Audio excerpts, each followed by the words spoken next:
That means it's almost time. Michigan, are you with us? Make some noise.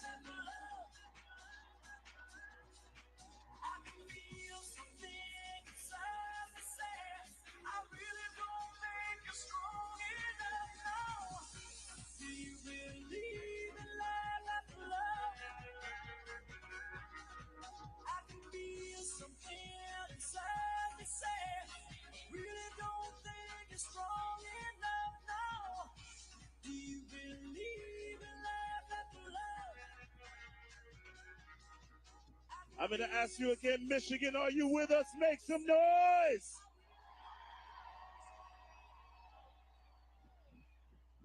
We got a whole vibe in here tonight. We came here to support the vice president. You know what we got to do to get her in that office and make her president? Are you ready to vote? Make some noise.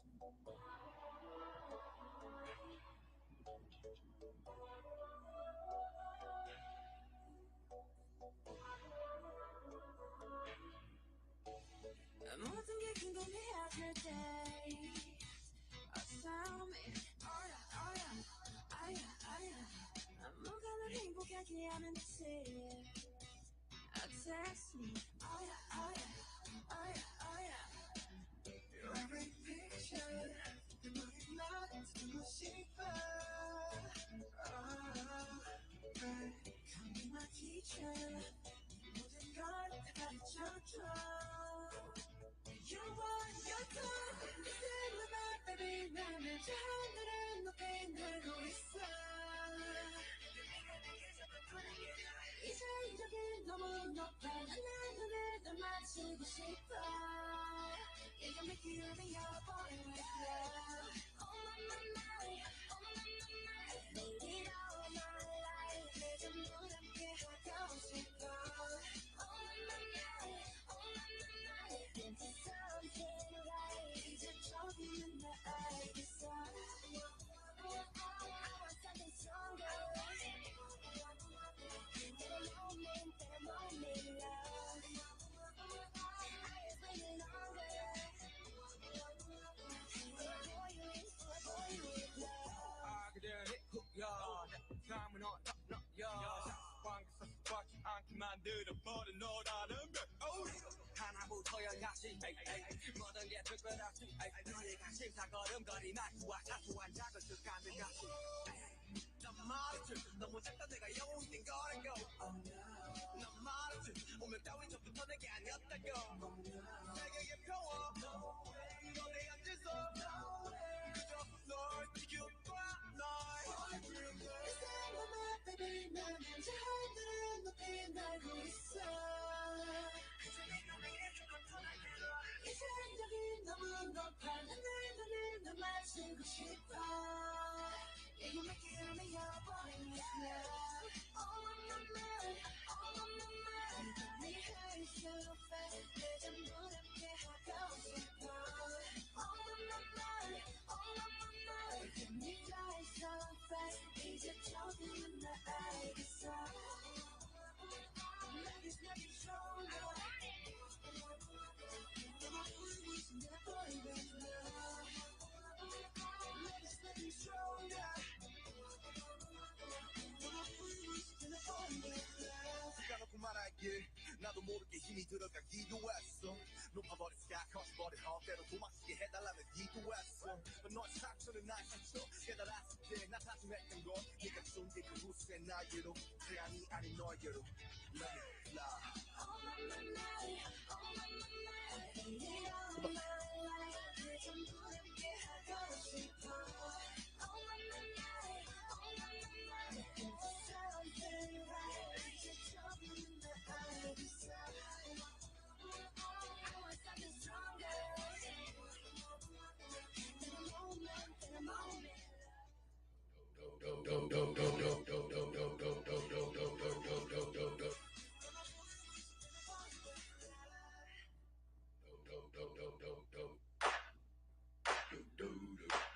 Are we gonna party with purpose tonight, everyone? What's gonna be nice? Come on.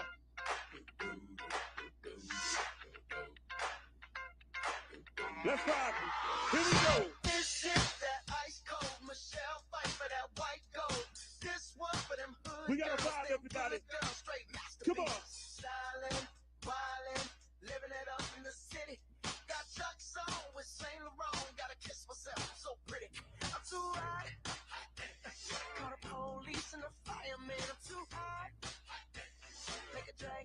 If you came here to vibe with us tonight, I want you to sing this song with us.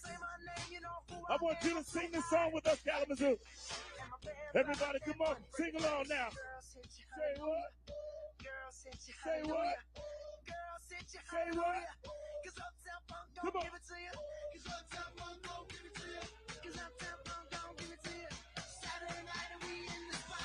Don't believe me, just watch. Let's dance.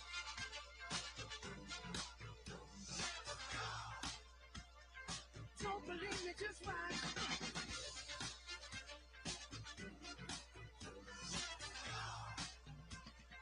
Don't believe me, just watch. Come on. Don't believe me, just watch. Don't believe me, just watch.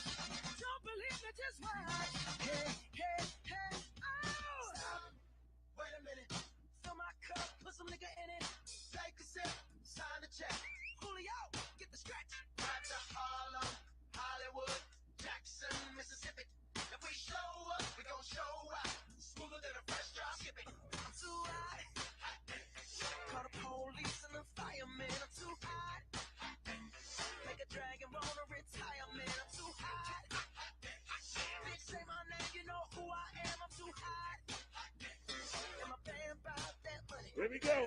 Girls hit you, hallelujah. Girls hit you, Say what? hallelujah. Girls hit you, hallelujah.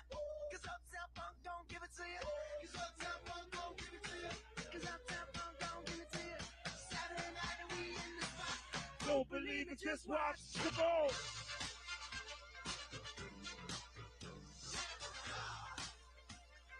Don't believe me, just watch.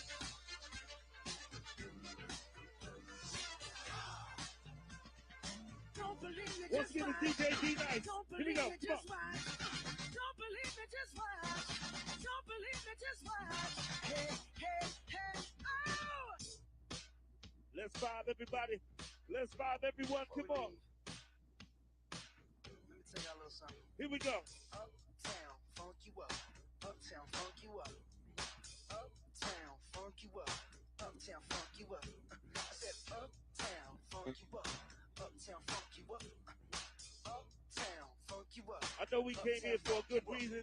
I got a question. Do you love old school hip hop? Make some noise. Do you love old school hip hop? Make some noise. Let's go.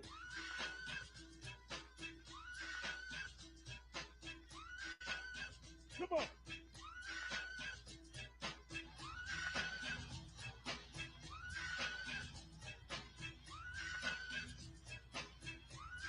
Everybody, come on. Back it up, back it in. Let me begin. I came to win, battle me, that's a sin. I won't ever slack up. Punk, you better back up. Try and play the role and you're the whole crew will act up. Get up, stand up, come up with your hands up. If you got the feeling, jump up past the ceiling. Monsters of fun, someone's talking junk, yo, I'll bust them in the eye. And then I'll take the pumps up, feeling funky. And to the junk, and I got more rhymes from the cops that are junkie. Donut shop, sure enough, I got pop from the kids on the hill with come off of my heart. I came to get down, I came to get down. So get out your seat and jump around. Michigan, I want to see you jump around.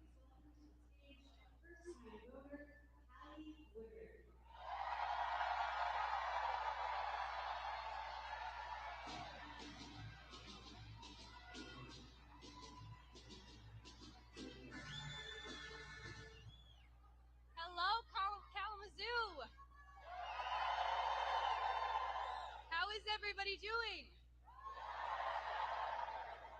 My name is Hallie Woodard. I'm a born and bred Michigander, a fellow with the Michigan One campaign. Whew. My name is Hallie Woodard. I'm a born and bred Michigander, a fellow with the Michigan One campaign, and the chair of the Students for Harris Club at Western Michigan University.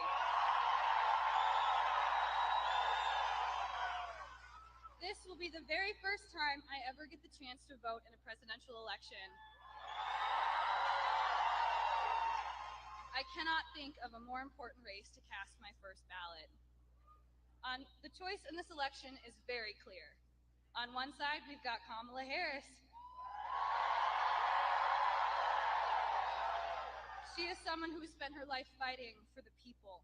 She is running in this race to lower costs, to protect our fundamental rights, and make life better for people like you and me.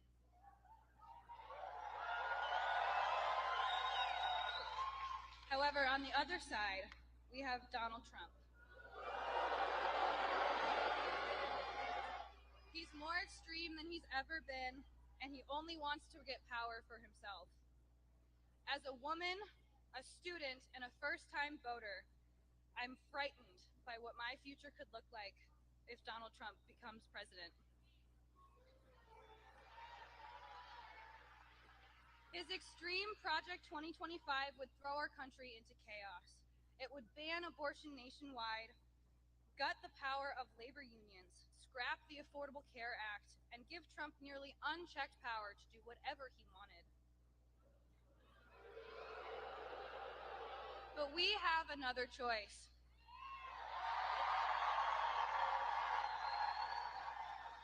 If we do the work over the next 10 days, we can send Kamala Harris to the White House.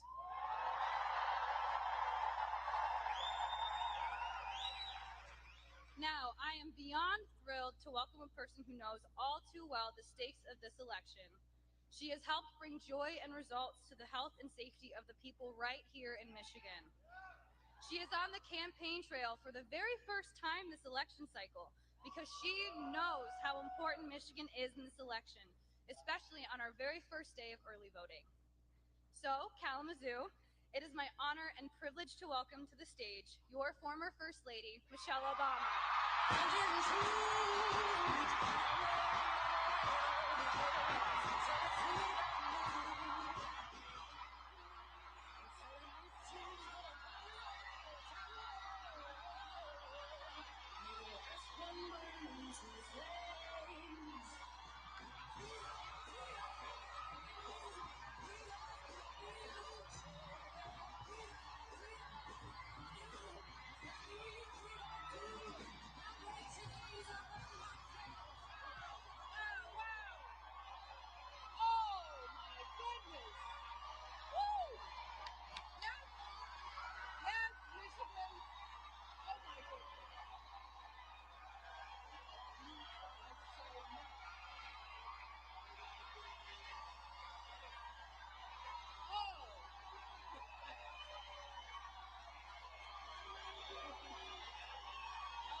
Little bit. So we want to get this show on the road, especially for our folks standing here in the mosh pit. Hang on there. I love you. Well, let me just start by saying hello, Kalamazoo.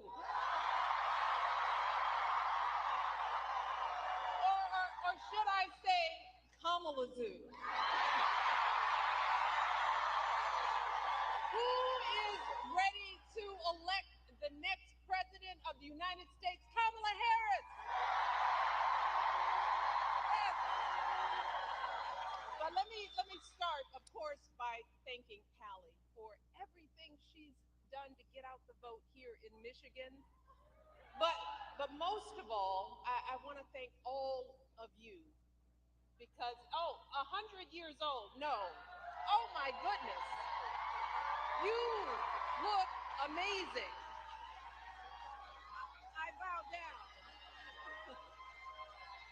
Doesn't it feel good to be together? I mean, it feels so good. I haven't done this in such a long time. It feels good to see how strong, how hopeful, how energized, how organized we all are.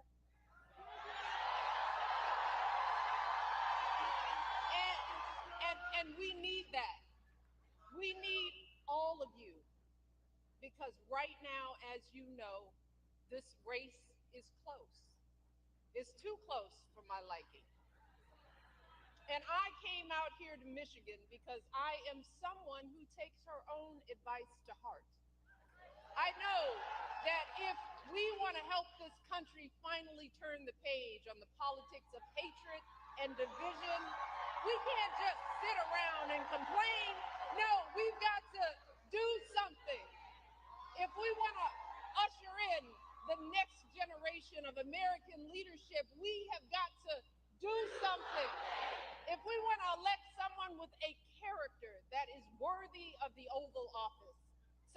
the strength of heart to guide our country to a better day, we have got to what? And that someone, of course, is my dear friend Kamala Harris. And Michigan, I am so hopeful about the energy and poise and joy that Kamala has injected into this race. And if you know Kamala like I do, that's no surprise.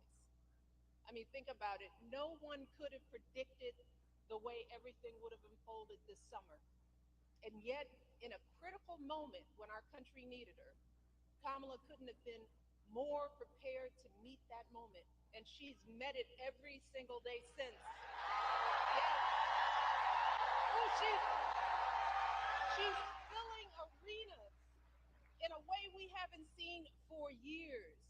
She's building a remarkable campaign in record time, dominating her opponent so thoroughly in the debate, he was too scared to face her again.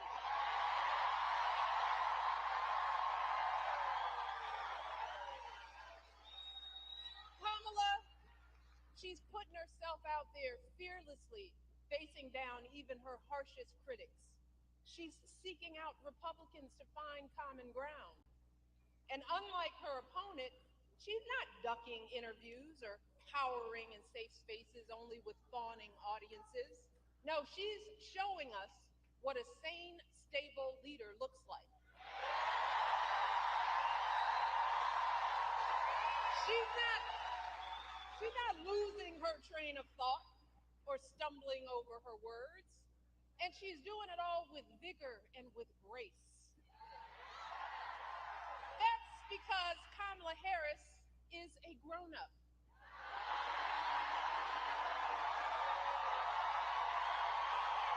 And Lord knows, we need a grown-up in the White House.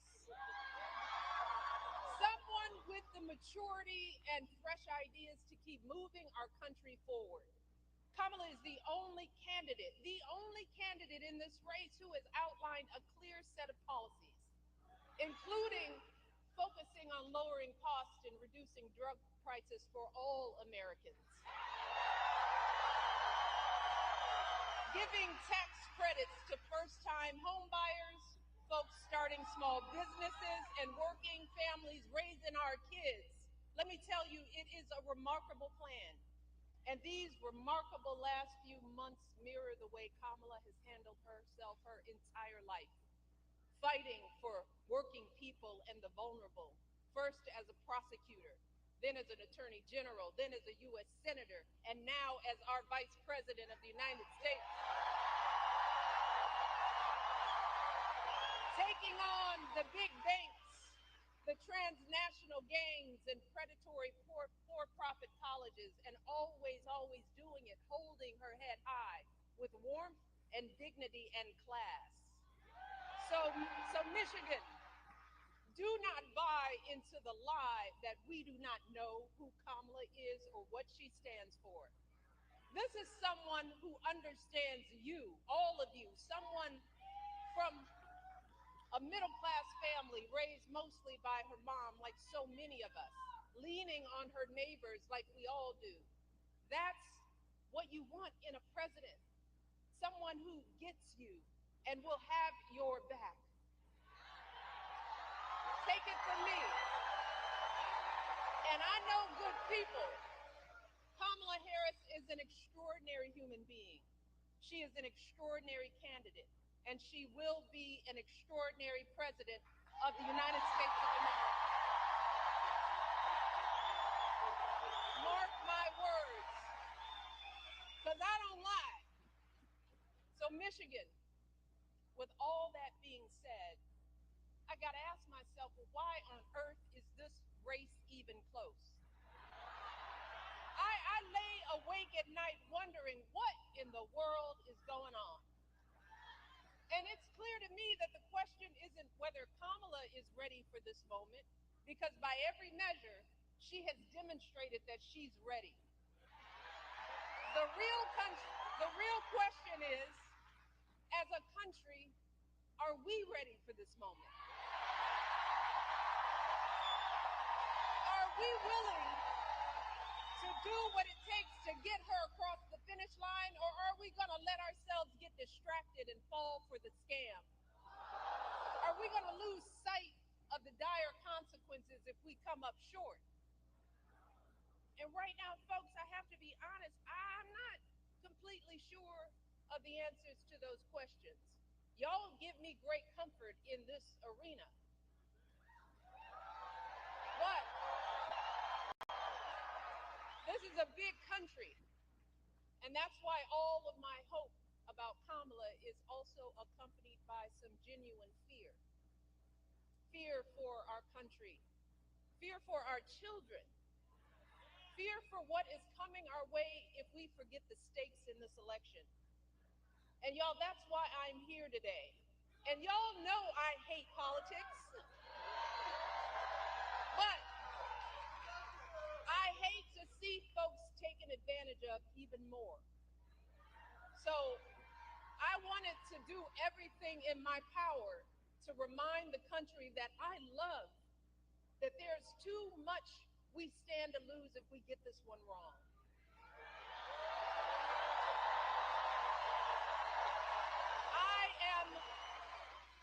I'm deeply concerned, and I'm talking to everybody out there, that too many of us are still confused and buying into the lies and distortions from people who do not have our best interest at heart. So I want to address some of these concerns head on. Because when you lay out the options, this choice isn't even close. But whether it's online or in the media or in our social circles, there are folks who say they're not sure about Kamala. They accuse her of not providing enough policy detail. Some wonder, is she too aggressive? Is she not aggressive enough?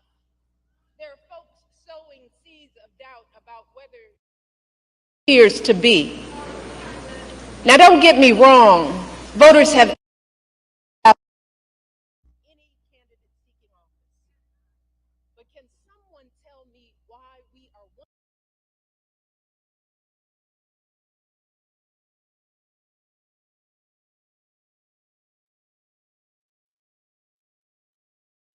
expect her to be intelligent and to have a clear set of policies, to never show too much anger, to prove time and a time again that she belongs.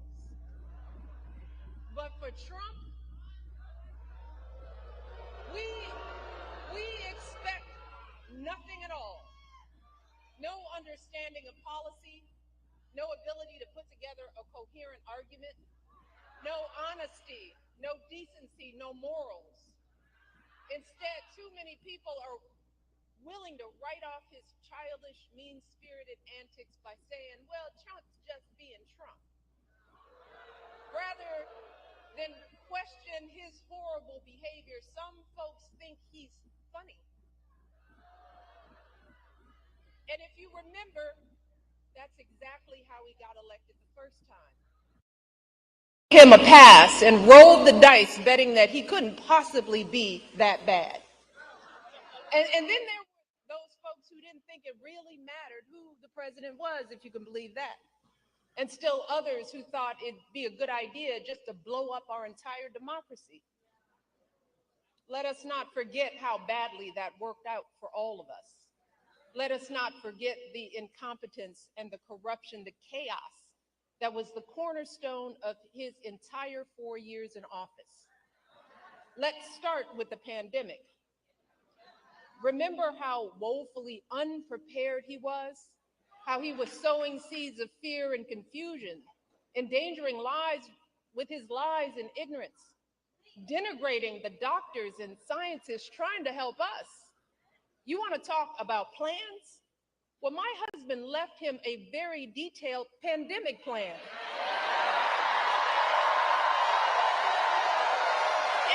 And you know what he did?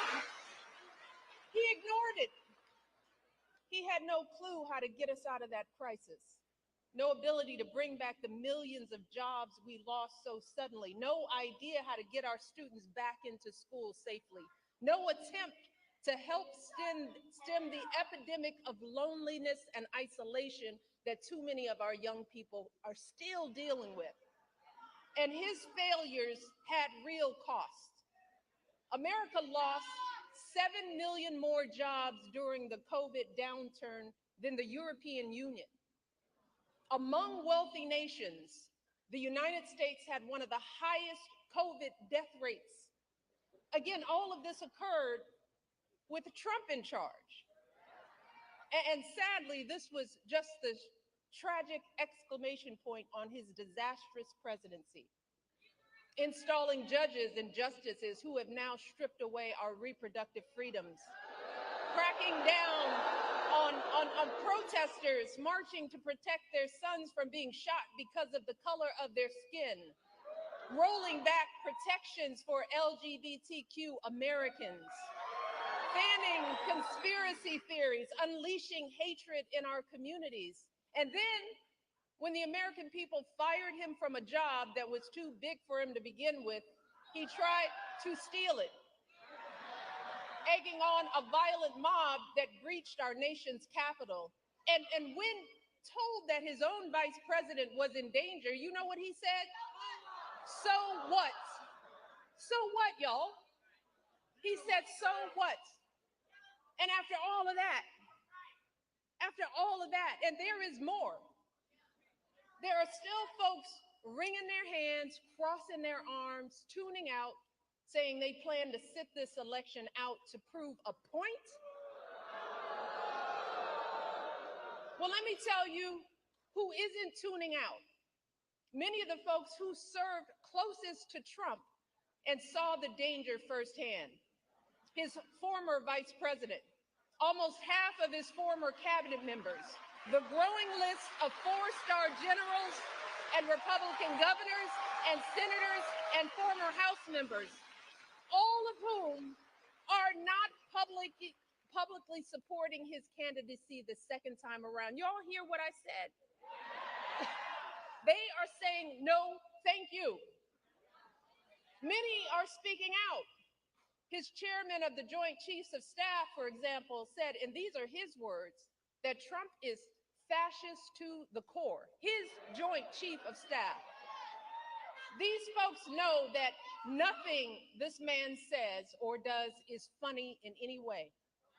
So I hope you'll forgive me if I'm a little frustrated that some of us are choosing to ignore Donald Trump's gross incompetence while asking Kamala to dazzle us at every turn.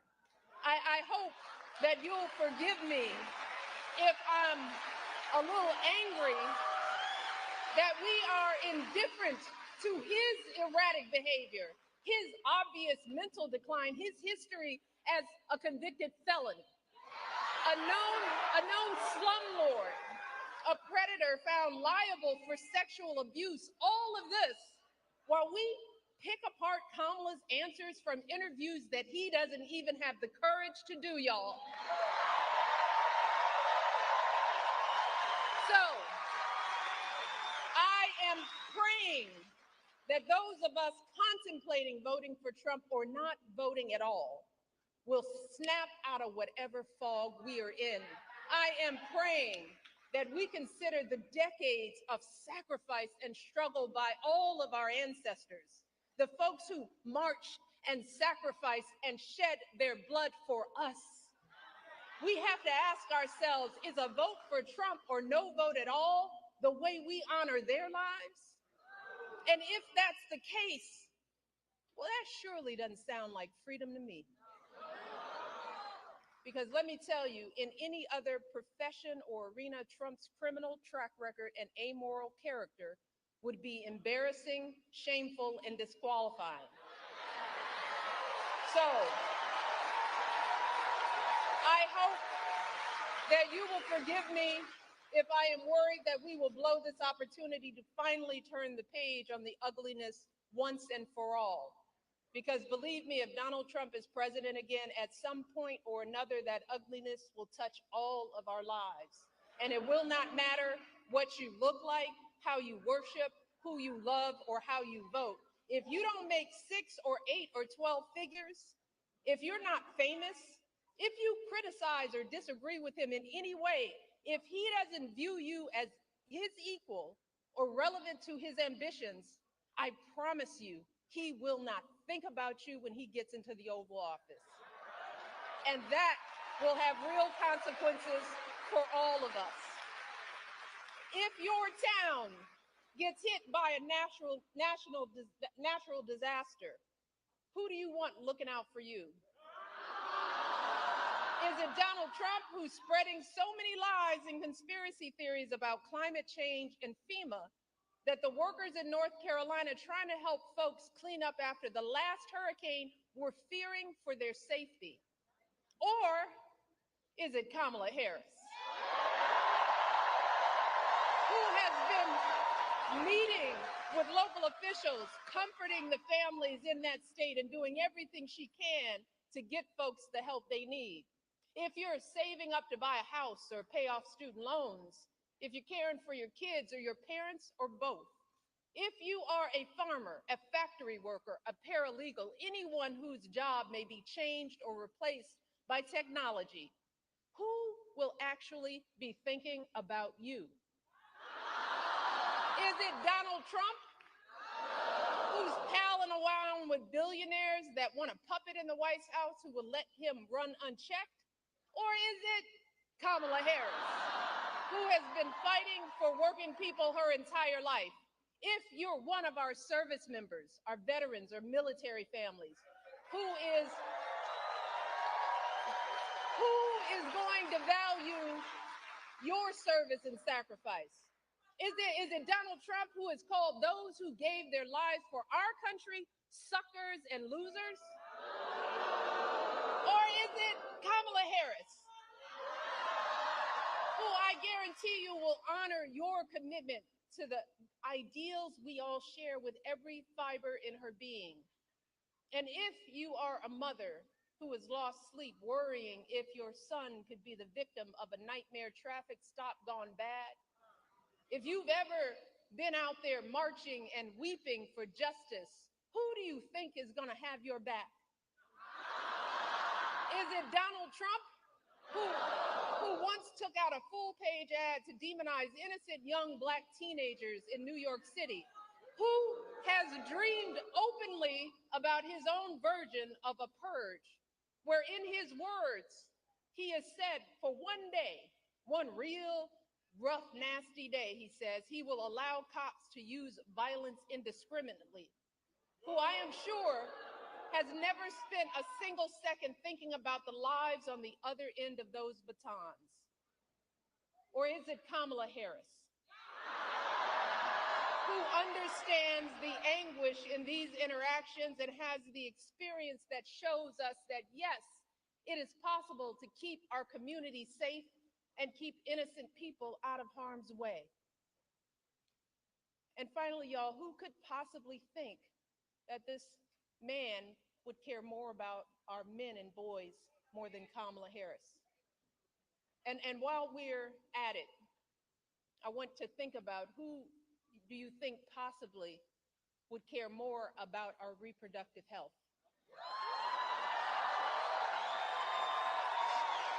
And I just want to take a moment with this particular question, because there is so much that gets lost in the conversation about women's reproductive rights.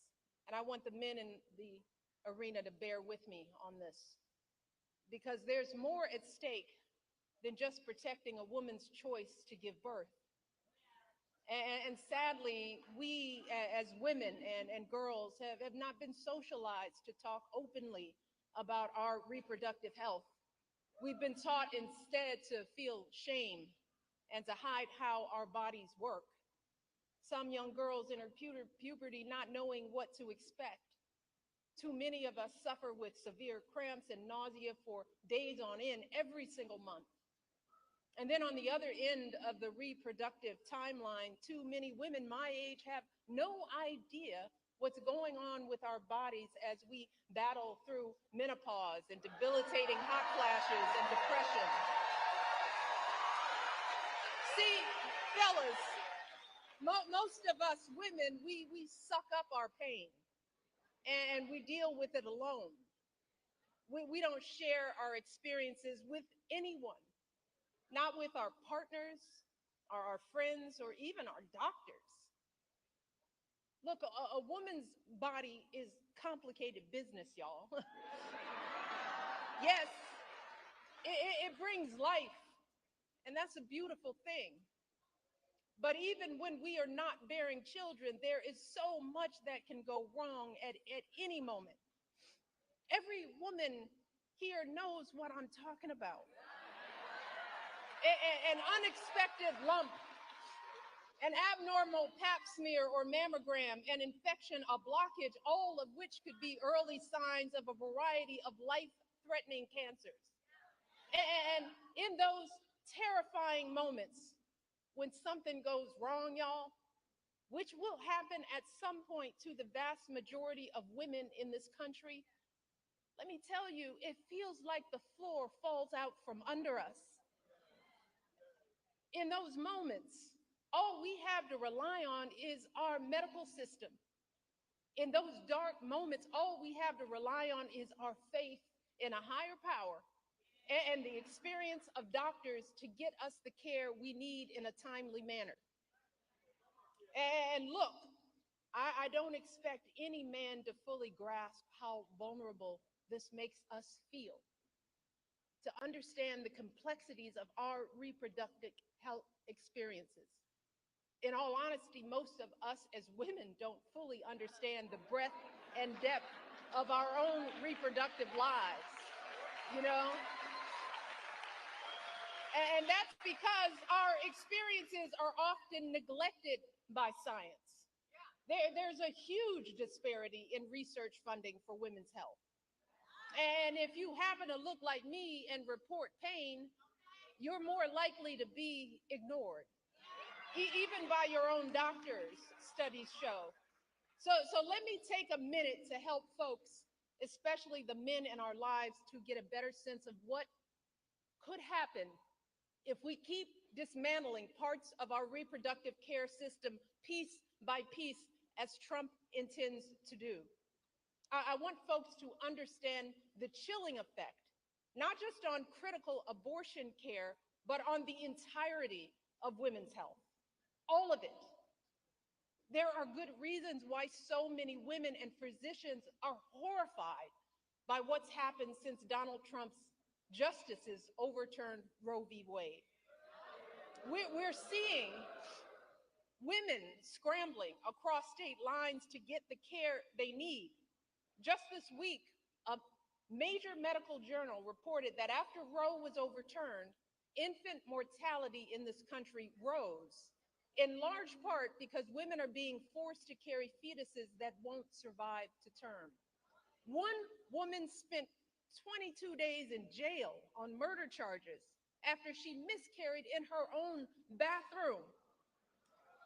We are seeing doctors unsure if they can treat ectopic pregnancies. Doctors being told they can't treat a woman until she becomes so close to death that only a life of the mother exception will allow them to act. So just imagine the profound effects for all of us if Donald Trump wins this election. In states that are already putting abortion bans into effect, his FDA could further outlaw patchwork systems of telehealth appointments and mail order pills, thereby eliminating the last remaining protections for women in those states. He could take actions that effectively ban abortion nationwide, which would put all of us in danger, no matter what state we live in. We will see more doctors hesitating or shying away from providing life-saving treatments because they are worried about being arrested. More medical students reconsidering even pursuing women's health at all. More OB/GYN clinics without enough doctors to meet demand, closing their doors, leaving untold numbers of women in communities throughout this country without a place to go for basic gynecological care, which in turn will leave millions of us at risk of undiagnosed medical issues like cervical and uterine cancers. This is real.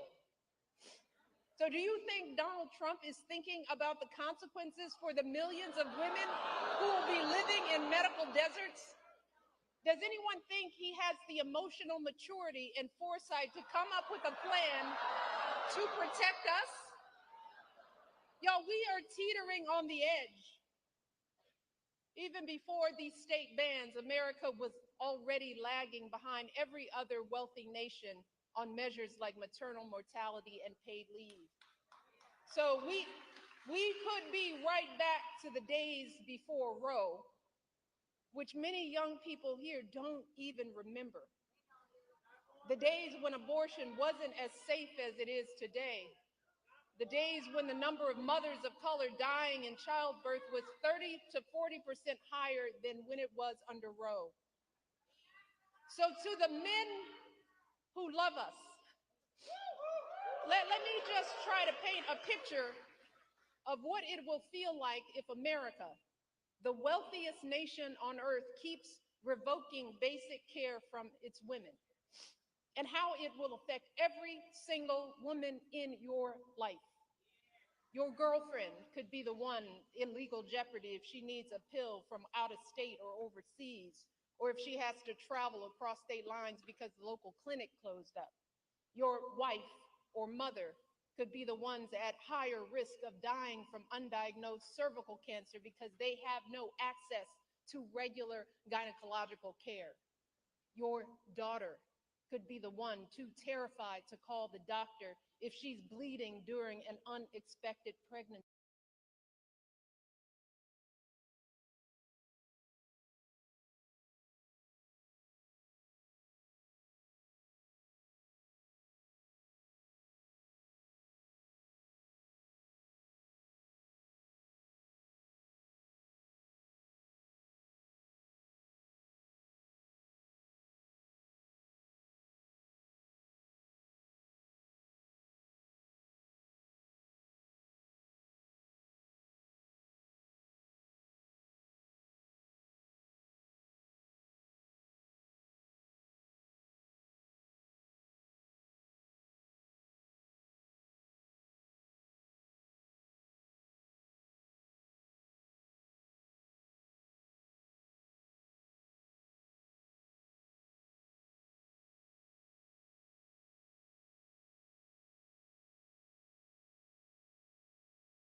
Your niece could be the one miscarrying in her bathtub after the hospital turned her away.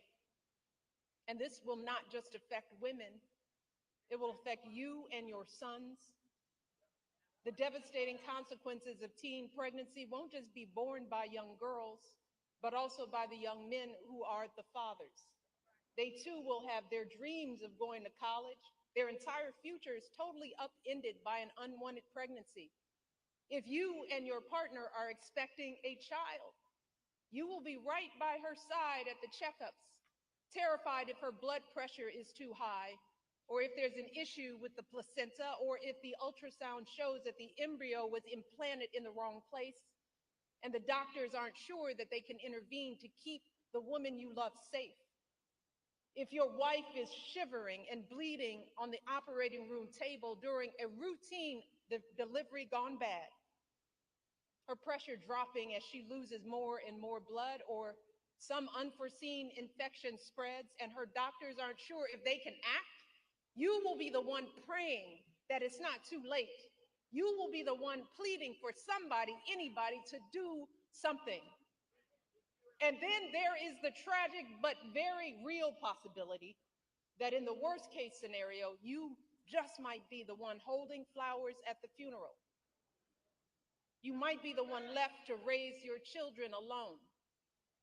See, these are just some of the ways women die during childbirth. And I don't want to be a downer, y'all. But in many cases, there is no warning and things go bad very quickly. And when it happens, every second of hesitation or delay can lead to devastating outcomes. So I am asking y'all from the core of my being to take our lives seriously. Please, do not put our lives in the hands of politicians, mostly men, who have no clue or do not care about what we as women are going through, who don't fully grasp the broad-reaching health implications that their misguided policies will have on our health outcomes. The only people who have standing to make these decisions are women with the advice of their doctors. We are the ones with the knowledge and experience to know what we need. So please, please do not hand our fates over to the likes of Trump, who knows nothing about us, who has shown deep contempt for us. Because a vote for him is a vote against us, against our health, against our worth. And let me tell you all, to think that the men that we love could be either unaware or indifferent to our plight is simply heartbreaking. It is a sad statement about our value as women in this world. It is both a setback in our quest for equity and a huge blow to our country's standing as a world leader on issues of women's health and gender equality.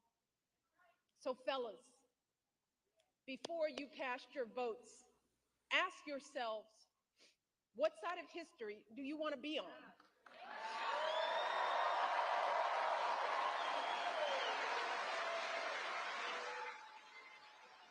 Now, I recognize that there are a lot of angry, disillusioned people out there, upset with the slow pace of change.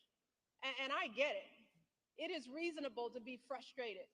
We all know we have a lot more work to do in this country.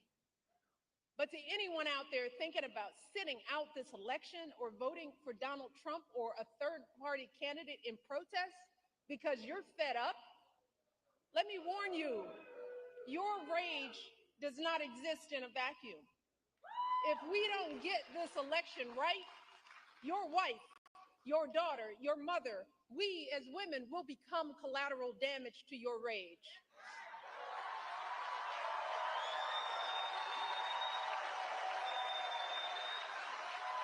So are you as men prepared to look into the eyes of the women and children you love and tell them that you supported this assault on our safety? And to the women listening, we have every right to demand that the men in our lives do better by us. We have to use our voices to make these choices clear to the men that we love. Our lives are worth more than their anger and disappointment. And we are more than just baby-making vessels.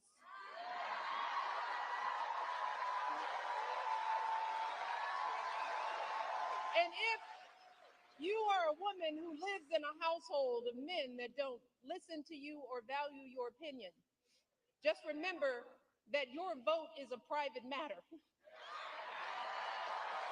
Regardless of the political views of your partner, you get to choose. You get to use your judgment and cast your vote for yourself and the women in your life. Remember, women, standing up for what is best for us can make the difference in this election. So let us use our voices in these final days to make it plain to the men in our lives that we need to stand not with Trump, but with us. We need them to vote for the only candidate in this race who will protect our lives. We need them to vote for Kamala Harris.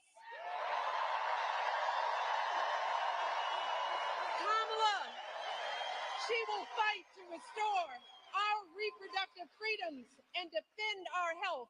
Kamala will fight for our access to life-saving emergency care and maternal care in every state. Kamala will veto any abortion ban or bill that restricts access to contraception or IVF. Kamala will expand access to birth control and abortion pills.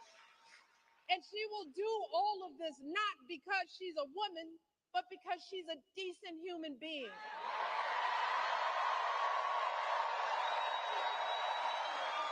She will do this because she cares about the lives of people other than herself. And that's really what this election is about, Michigan. This isn't just about what we have an obligation to say no to. It's about what we have the opportunity to say yes to.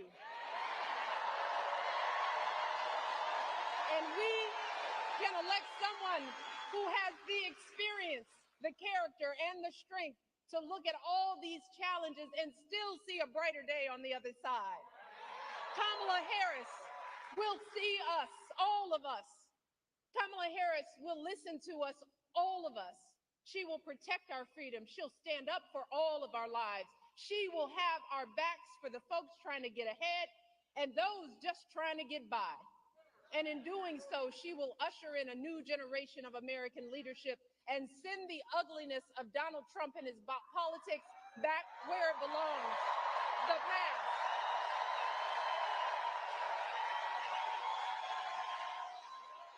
But Michigan, she cannot do any of this alone. So I'm asking you one last time, let us not just sit around and complain. Let's do something. If your brother or your son or boyfriend needs to hear your perspective, are you willing to talk to them? Are you willing to send a video of what I've just said? Are you willing to do something? If you have an aunt who's thinking about sitting this one out or voting for a third party, are you willing to have an uncomfortable conversation? Are you willing to do something? If you have an extra hour or extra weekend, are you willing to knock on doors and talk to your neighbors? Are you willing to do something? Look, Michigan, we've just got 10 more days to make it happen. 10 more days to wave goodbye to the incompetence and hatred and division. 10 more days to welcome in a leader with the character and the heart and the strength worthy of the office she seeks and worthy of the country that we all love. Michigan, let's give Kamala everything we've got. Can we get this done? Can we get this done, Michigan? We need you. Every last one of you, get this done. Get this done. And now, it is my pleasure to welcome to this stage the next President of the United States, Kamala Harris.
Can we hear it from Michelle Obama?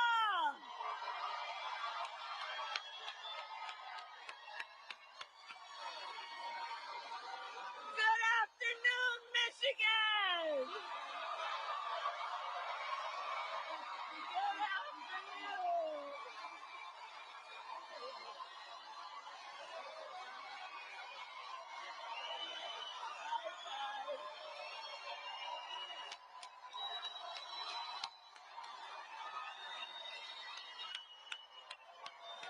We're doing this. We're doing this.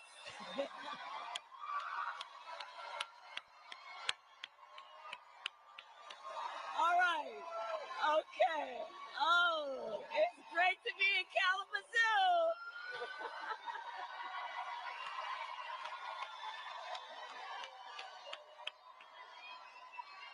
Thank you, guys. Okay.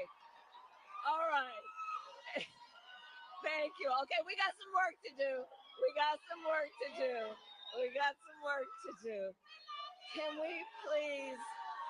Can we please applaud my dear and incredible friend, the former First Lady, Michelle Obama.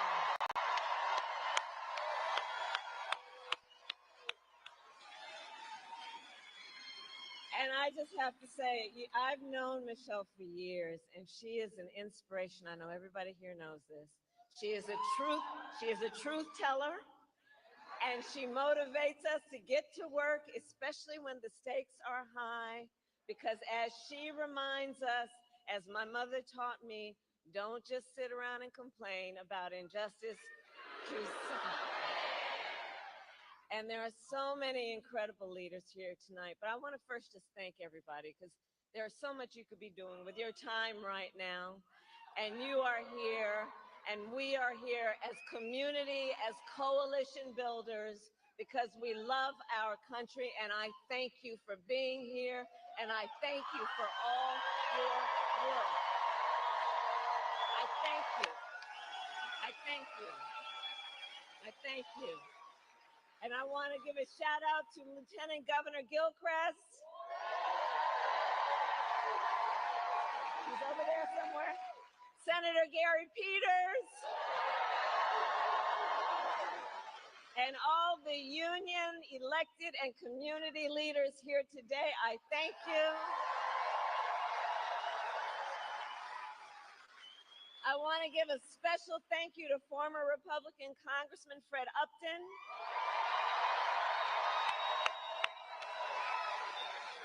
Who represented Kalamazoo for decades and has endorsed our campaign because, as he put it, ours is the team that will bring people together, strengthen our economy, and get things done for the American people.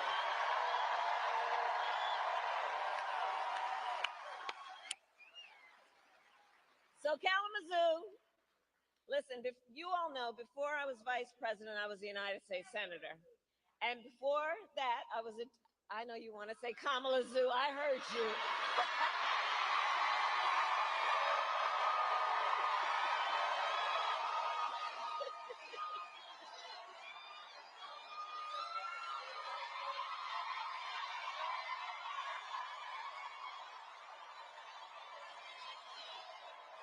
Okay. All right. Okay, we got that out of the way. Okay. So listen, before I was vice president, and before that I was a two-term Attorney General of California. I was a senator and a two-term Attorney General of California, and before that a district attorney, and before that a courtroom prosecutor. And in those roles, I took on perpetrators of all kinds: predators, fraudsters, and repeat offenders. I took them on and I won.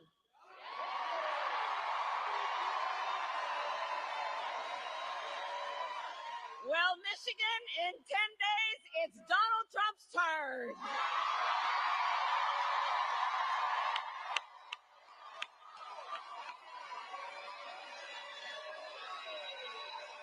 Yep. Yep.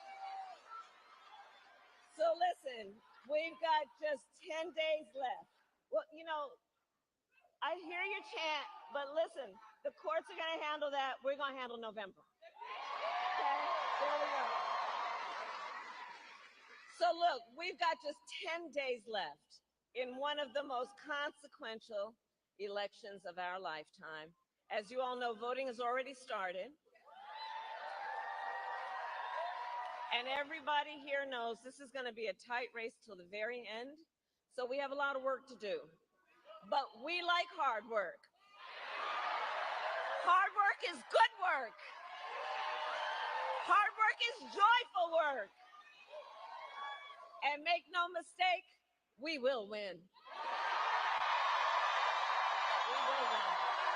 We will win. We will win. We will. Yes, we will.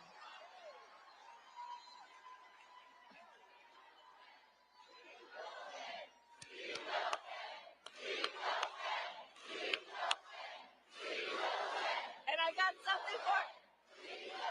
Or as a certain former president would say, yes, we can. So yes, we can, and yes, we will. And we will win because together, and this is about all of us, we are fighting for America's future. And we understand the opportunity we have before us to turn the page on the fear,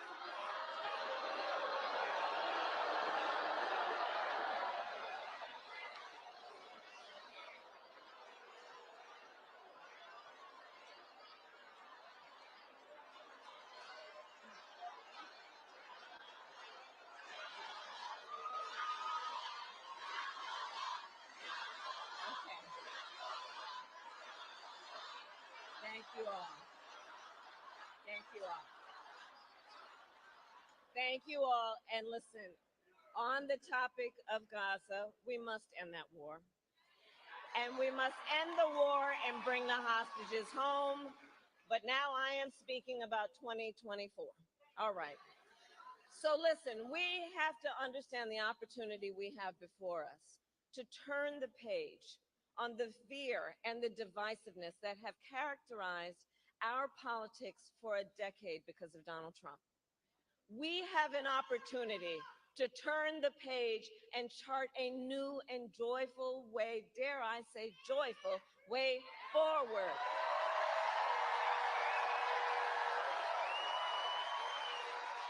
Where we tap into the ambition and the aspirations and the dreams of the American people. And I'm going to tell you, as I travel around our country, there is an overwhelming call for a fresh start. For a new generation of leadership that is optimistic and excited about what we can do together.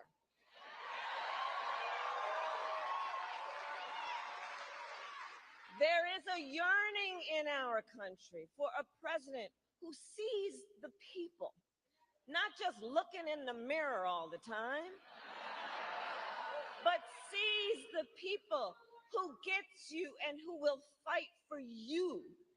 That is what this election is about. And my whole career, I have put the people above partisanship. I never asked somebody, are you a Democrat or a Republican, before I offered help. Instead, the first and only thing I asked is, how can I help you?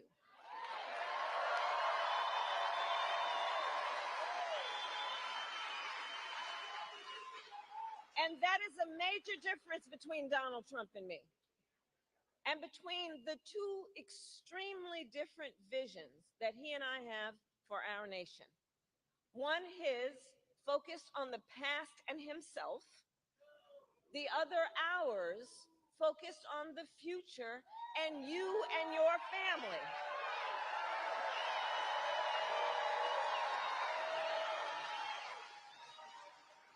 And together, we will build a future where we bring down the cost of living. And that will be my focus every single day as president. Because look, while inflation is down and wages are up, prices are still too high. You know it and I know it. And unlike Donald Trump, who had $400 million handed to him on a silver platter and then filed for bankruptcy 6 times, I grew up in a middle-class neighborhood with a working mother who kept a strict budget and did everything she could to make sure my sister and I had all that we needed. I come from the middle class, and I will never forget where I come from. I will never forget where I come from.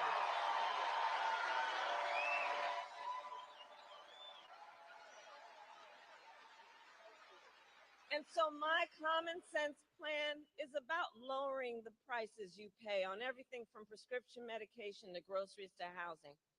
On the other hand, Donald Trump will raise costs on the families of America. In fact, independent economists have analyzed our plans and found that mine will cut your costs and strengthen our economy, while his will increase inflation and lead to a recession by the middle of next year. And his agenda is all laid out in Project 2025, which I still must say, I cannot believe they put that in writing. I mean, they put it in writing, they bound it, they handed it out. And if you get your hands on it, Google it. It's a detailed and dangerous blueprint for what he will do if he is elected president. Donald Trump will impose a 20% Trump national sales tax on everyday basic necessities, which will cost, the economists have measured it, will cost the average family nearly $4,000 a year. On the other hand, I will take on an issue like corporate price gouging. I've done it before and I will do it again. Donald Trump will give massive tax cuts to billionaires and the biggest corporations, exactly like he did the last time he was president. I will give middle-class tax cuts to 100 million Americans, including $6,000 during the first year of a child's life, that will also lift America's children out of poverty.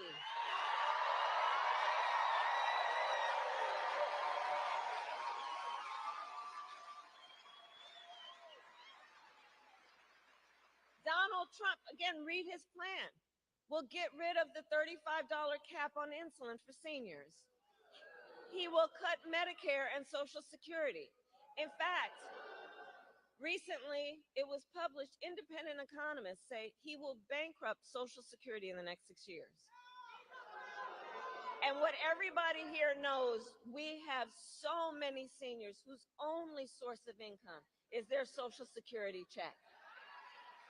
And we believe that our seniors should be able to retire with dignity, not worried about whether they're going to have a roof over their head.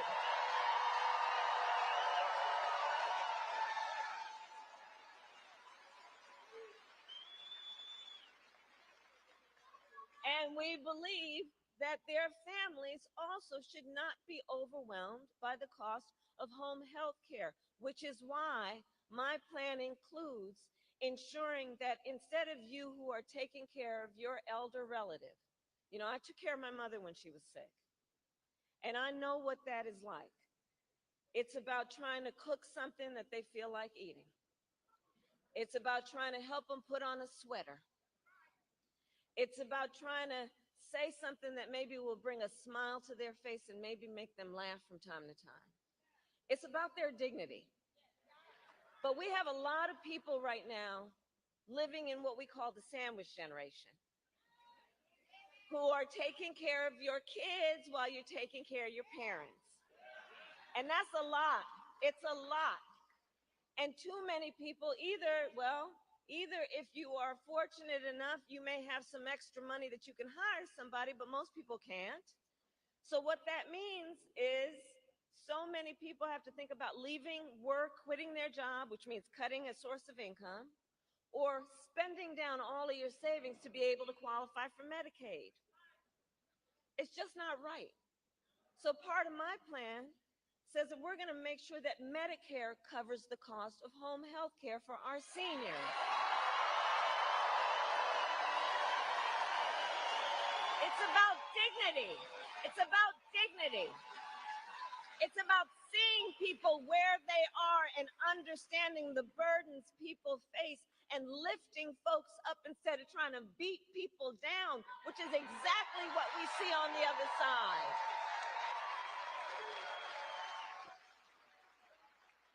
On top of that, my plan will bring down the cost of housing because we know housing is too expensive. And for so many people, you know, generations ago, folks could kind of count on the American dream. But it's out of reach for far too many people. And so we're going to bring down the cost of housing, including creating incentives for more home building, and we are going to create a $25,000 down payment assistance for first-time home buyers. Just to get your foot in the door. Because the way I see it, it's not enough that you're just able to get by. I want you to be able to get ahead.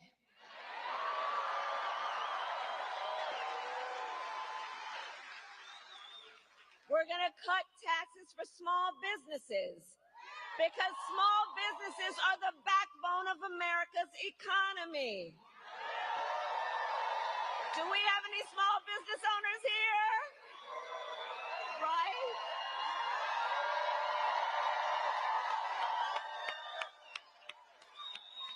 I love our small businesses. We're going to lower healthcare costs because, look, I believe healthcare should be a right and not just a privilege of those who have the money to afford it.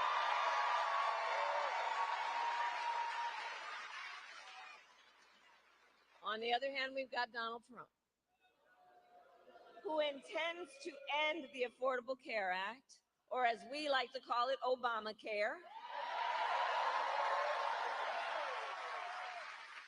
And he would take us back to when insurance companies had the power to deny people with pre-existing conditions. You remember what that was like? Well, we are not going back. We are not going back. Because we are about moving forward.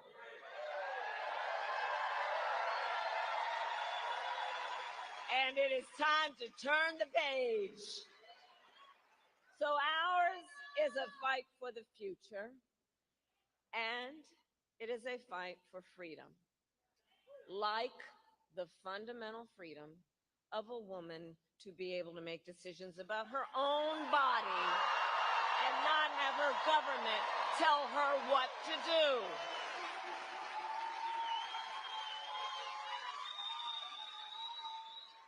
And remember how we got here. Donald Trump hand-selected 3 members of the United States Supreme Court with the intention that they would undo the protections of Roe v. Wade. They did as he intended, and now 1 in 3 women in America lives in a state with a Trump abortion ban. Many with no exceptions for rape and incest. And the idea that somebody who survives a crime of a violation to their body would not have the right to make a decision about what happens to their body next, that is immoral. And let us agree one does not have to abandon their faith or deeply held beliefs to agree that the government shouldn't be telling her what to do. Not the government. Not the government. If she chooses, she will talk with her priest, her pastor, her rabbi, her imam, but not the government. Come on. Some folks up in a state capitol telling you what's in your best interest, like you don't know. Not in Michigan, but look, if there's a national, if there's a national abortion ban, nobody is safe. And that's why I so thank everybody for being here, knowing this is at stake for everybody and fighting for everybody's rights.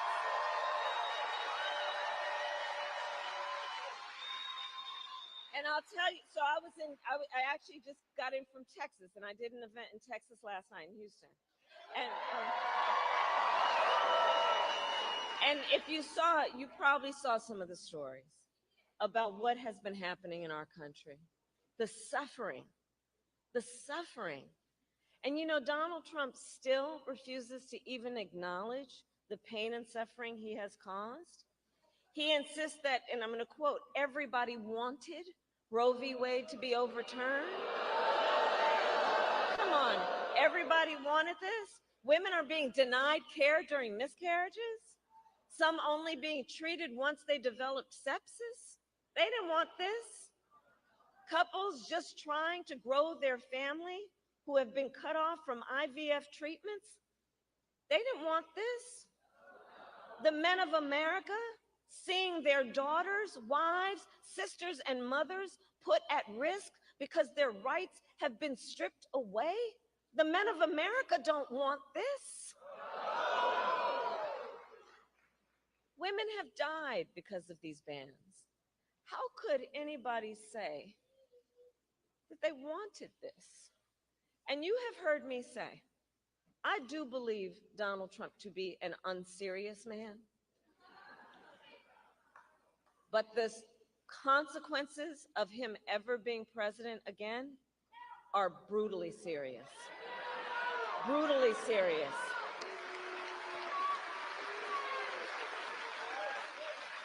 And what I mentioned are just some of the consequences of what he has done. And I will tell you, I pledge to you, when Congress passes a bill to restore reproductive freedom nationwide, as President of the United States, I will proudly sign it into law. Proudly. Proudly. With your help. And so, look, we are, and I'm traveling our country, and I'm going to tell you, across our nation, we are witnessing a full-on assault on other hard-fought, hard-won freedoms and rights, like the freedom to vote. You know, in Georgia, they got a law that makes it illegal to give people food and water for standing in line to vote.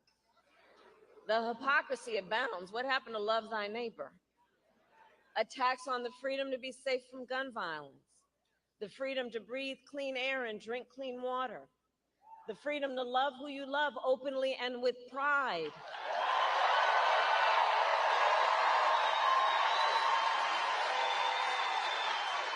All of these things are at stake. And generations of Americans before us led the fight for freedom. And now the baton is in our hands. Now the baton is in our hands. And on that point, I want to speak in particular to all of the young leaders who are here today. Can I see Gen Z?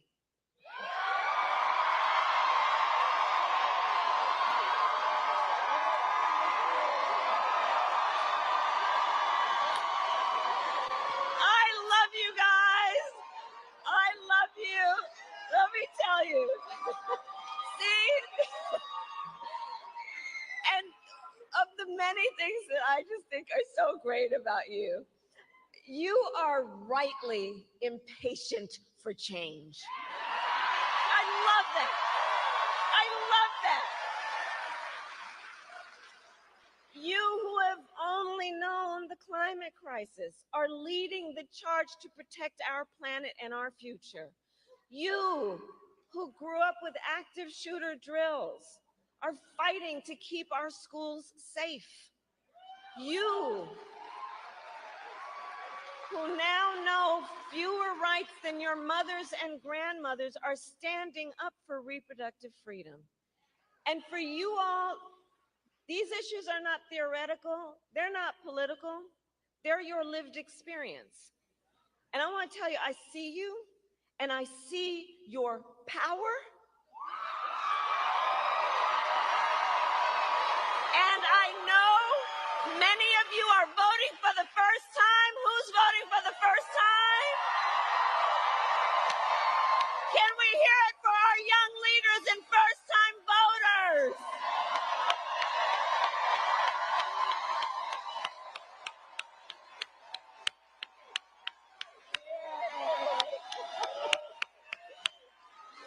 There we go. That's what this is about, right? That's why we're all here together. It's about our future. So listen, so much is on the line in this election. You all know that. And this is not 2016 or 2020. The stakes are even higher because over the last 8 years, Donald Trump has become more confused, more unstable, and more angry. And it is clear he has become increasingly unhinged. But the last time, at least there were people who could control him. But notice, they're not with him this time. And then a few months ago, the Supreme Court told the former president he is effectively immune no matter what he does in the White House. It's not 2016 or 2020 when you think about that. Because just imagine Donald Trump with no guardrails. He who will claim unchecked and extreme power if he is reelected. He who has vowed he will be a dictator on day one. He who has said he wished he had generals like Hitler's.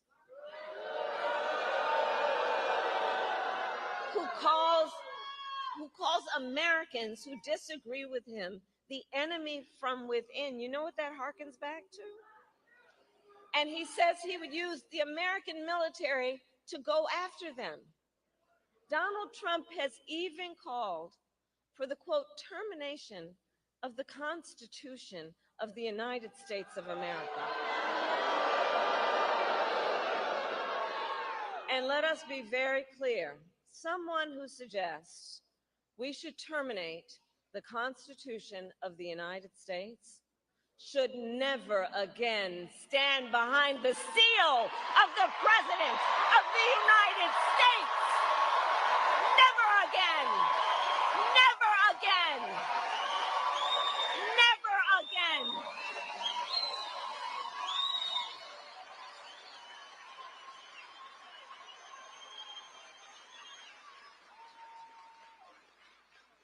No.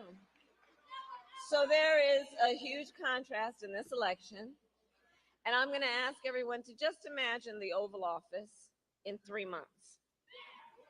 So you can picture it. But here's what I say to the folks who are watching. It's either Donald Trump in there stewing over his enemies list, or me working for you, checking off my to-do list.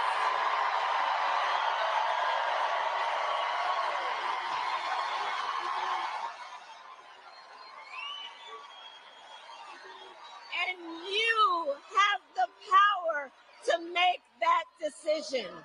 You have the power to make that decision. And this is the beauty of our democracy as long as we can hold on to it.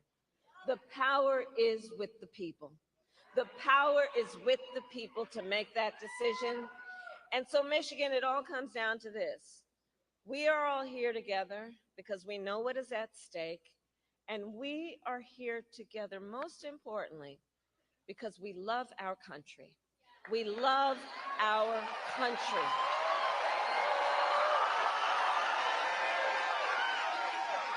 We love our country.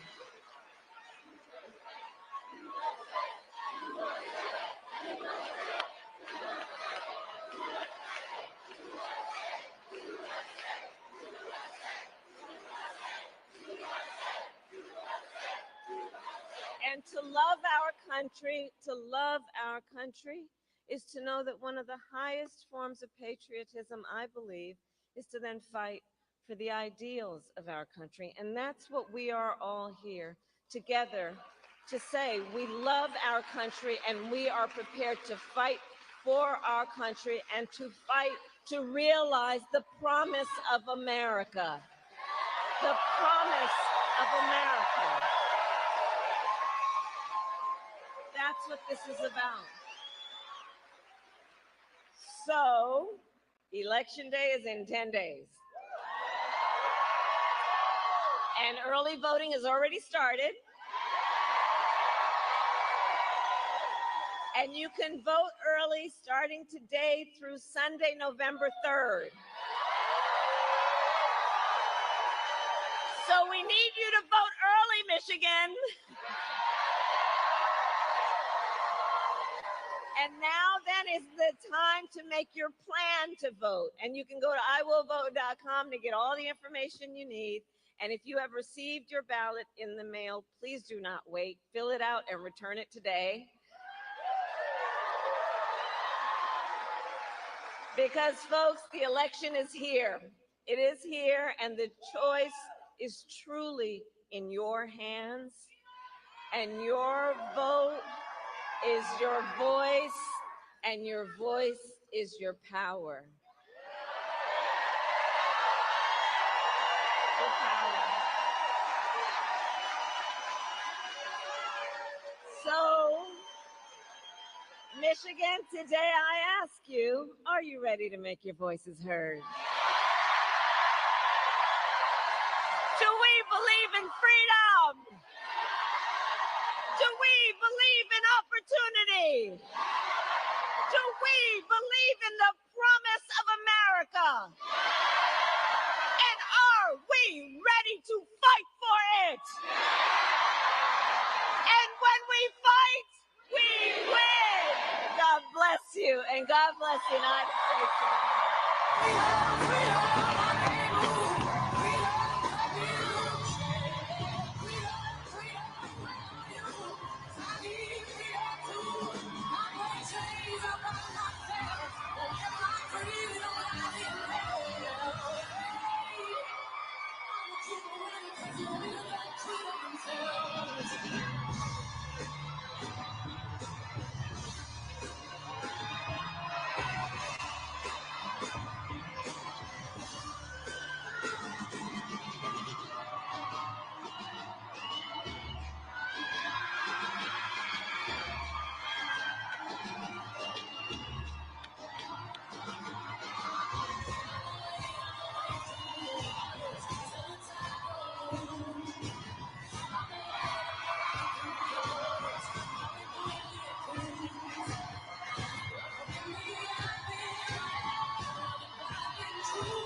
Minding our business, popping our pain and champagne through the ceiling, sipping it up, taking it up. All this good energy got you all in your feelings. I'm crazy, I'm swearing, I'm daring, your men staring. I just entered the country with derringers, cause them Karens just turned into terrorists. We was on stop mode, got phones, froze from page vogue, no pose, check too much, get clip on load. That's that Kodak energy.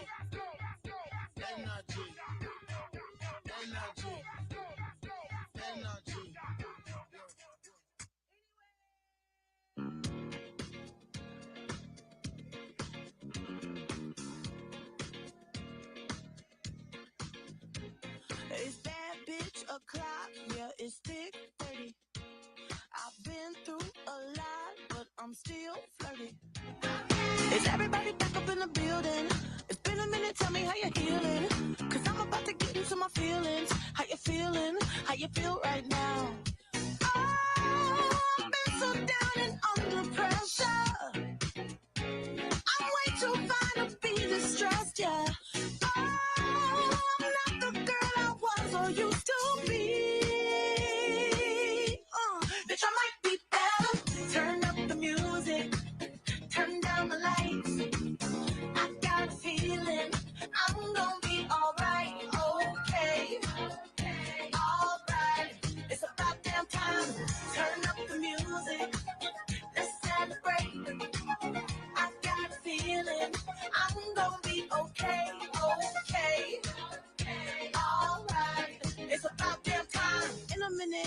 need a sentimental man or woman to pump me up. Feeling fussy, walking in my Balenciennes, trying to bring out the fat bit lust. Cause I give a fuck way too much. I'ma need like 2 shots in my cup. Wanna get up, wanna get down.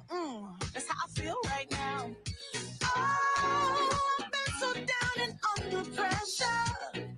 I'm way too fine to be distressed, yeah. Oh, I'm not the girl I was or used to be. Bitch, I might be better. Turn up the music, turn down the lights. I got a feeling I'm gonna be alright. Okay, alright. It's about damn time. Turn up the music, let's celebrate. I got a feeling I'm gonna be okay, alright. It's about damn time.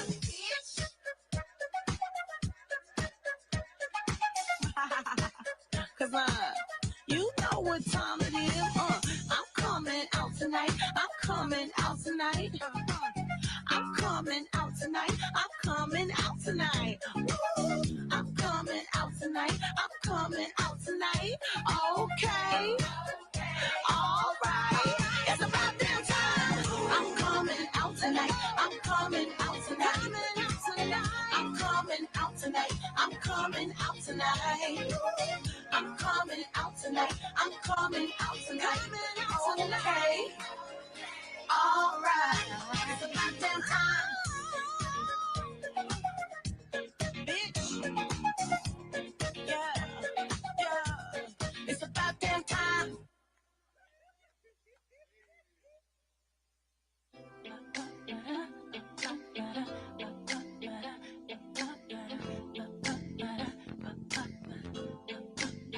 Bring the beat in.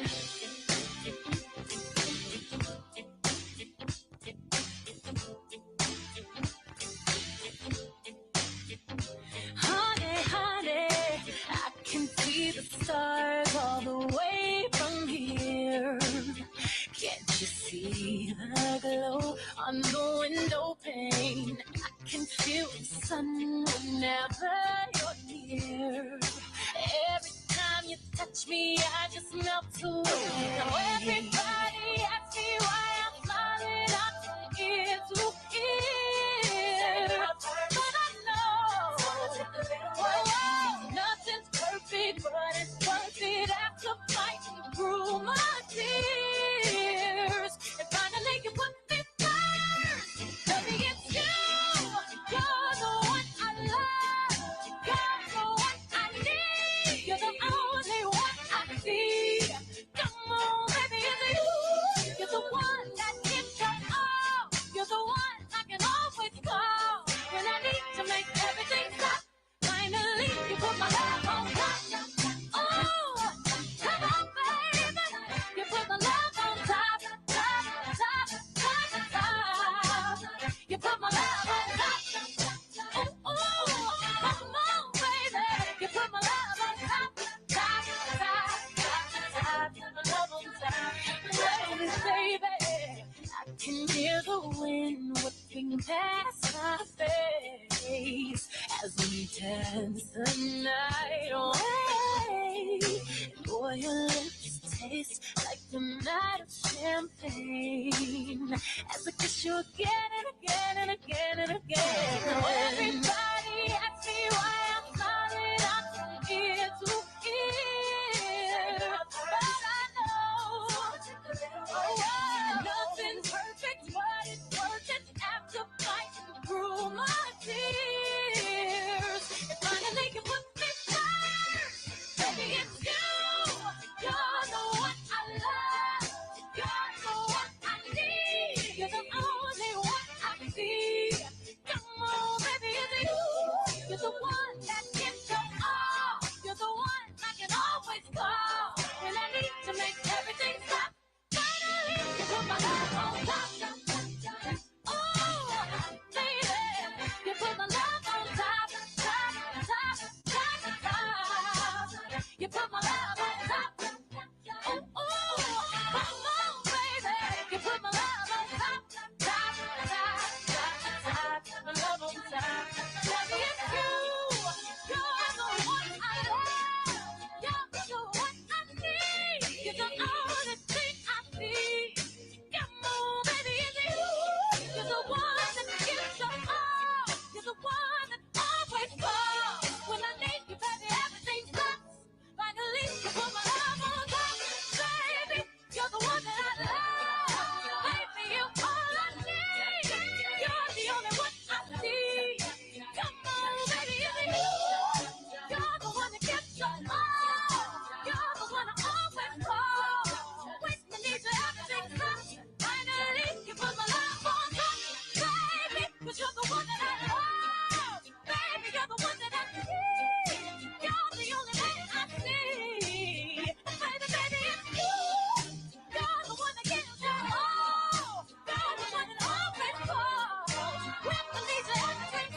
you.